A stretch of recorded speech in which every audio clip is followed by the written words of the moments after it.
Kenapa? Mana tadi? Oh, belum ada. Belum ada. Oh ini nih. Oh, ada.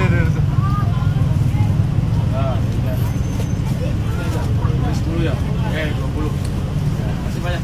Viral, jukir liar paksa dan ancam pengunjung bayar 30.000, kini minta maaf. Seorang pengunjung rumah makan di kawasan Blonggede, Kecamatan Regol, Kota Bandung, kena getok parkir Rp30.000. Tukang parkir itu kini telah diamankan polisi. Kejadian ini menjadi viral di media sosial TikTok setelah pengendara minibus itu membagikan video detik-detik aksi getok parkir di medsos. Dalam narasinya, orang yang menyebarkan video itu menyatakan telah diminta uang Rp30.000 untuk sekali tarif parkir kendaraan mobil. Setelah video itu viral, Dishub Kota Bandung pun telah turun tangan. Mereka memastikan terduga pelakunya sudah diamankan dan saat ini sedang menjalani pemeriksaan di kantor kepolisian. Yang getok parkir sudah ditangkap. Di sana kan ada tim gabungan di Dalops, bidang kasih ketertiban sudah diamankan. Yang bersangkutannya sekarang masih diperiksa di Polsek Regol, kata Kadishub Kota Bandung Rasdian. Rasdian menyatakan, di lokasi itu, sebetulnya telah disiapkan juru parkir resmi dari Dishub. Namun di hari itu, si jukir tersebut diketahui tidak masuk sehingga dimanfaatkan si terduga pelaku getok tarif parkir. Kapolsek Regol Kompol Heri Suryadi mengatakan, pelaku bernama Sani Sanjaya yang merupakan warga Pangandaran